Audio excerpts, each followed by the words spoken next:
Hello everyone, ಇವತ್ತು facial hair ಬಗ್ಗೆ video ಮಾಡ್ತಾ ಇದ್ದೀನಿ. ಅಂದರೆ ಫೇಶಿಯಲ್ ಹೇರ್ ಯಾರಿಗೆ ಬರುತ್ತೆ ಜಾಸ್ತಿ ಆ್ಯಂಡ್ ನಾನು ಯಾವ ರೇಸರ್ ಯೂಸ್ ಮಾಡ್ತಾ ಇದ್ದೀನಿ, ಅದು ಸೇಫಾ ಅಂತ ಹೇಳೋಕ್ಕೆ ವಿಡಿಯೋ ಮಾಡ್ತಿರೋದು.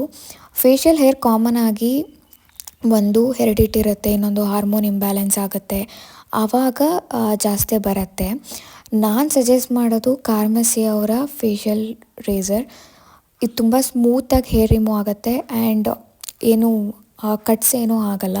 ನೀವು ಹುಷಾರಾಗಿ ಮೊದಲು ಫೇಸ್ ವಾಶ್ ಮಾಡಿ ಆಲೋವೆರಾ ಜೆಲ್ ಹಾಕಿ ನೆಕ್ಸ್ಟ್ ಡೌನ್ವರ್ಡ್ ಡೈರೆಕ್ಷನಲ್ಲಿ ಫೇಶಿಯಲ್ ಹೇರ್ನ ರಿಮೂವ್ ಮಾಡ್ತಾ ಹೋಗಬೇಕು. ನನ್ನ ಫೇಸಲ್ಲಿ ಕಾಮನ್ನಾಗಿ ಫೇಶಿಯಲ್ ಹೇರ್ ಇಲ್ಲ, ಅಂದರೆ ಇಯರ್ಲಿ ಟ್ವೈಸ್ ಏನೋ ಮಾಡ್ತೀನಿ ಅಷ್ಟೇ. ಅದು ನನಗೆ ಅಪ್ಪರ್ ಲಿಪ್ಸಲ್ಲಿ ಸ್ವಲ್ಪ ಇರುತ್ತೆ ಅನ್ನೋ ಕಾರಣಕ್ಕೆ ಮಾಡೋದು. ಆ್ಯಂಡ್ ಕೆಲವು ಮಿತ್ ಏನಂದರೆ ಹೇರ್ಸ್ ರಿಮೂವ್ ಮಾಡೋದ್ರಿಂದ ರೇಸರಲ್ಲಿ ಜಾಸ್ತಿ ಏರ್ ಗ್ರೋನ್ ಆಗುತ್ತೆ, ತಿಕ್ಕಾಗಿ ಬರುತ್ತೆ ಅಂತ.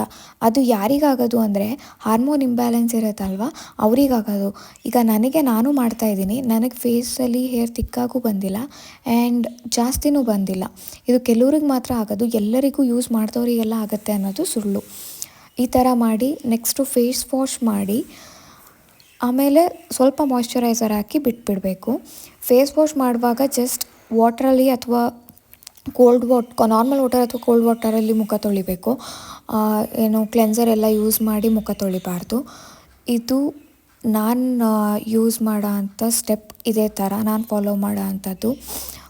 ನಿಮಗೆ ಹೇಗೆ ನಿಮ್ಮ ಸ್ಕಿನ್ನಿಗೆ ಹೆಂಗಾಗತ್ತೆ ಮತ್ತು ಪಿಂಪಲ್ಸ್ ಎಲ್ಲ ಇರಬೇಕಾದ್ರೆ ಆ ಜಾಗದಲ್ಲಿ ರಿಮೂವ್ ಮಾಡಬಾರ್ದು, ಕಟ್ಸ್ ಆಗ್ತಾ ಬರುತ್ತೆ ಆ್ಯಂಡ್ ಅಪ್ವರ್ಡ್ ಡೈರೆಕ್ಷನಲ್ಲೆಲ್ಲ ಮಾಡಬಾರ್ದು.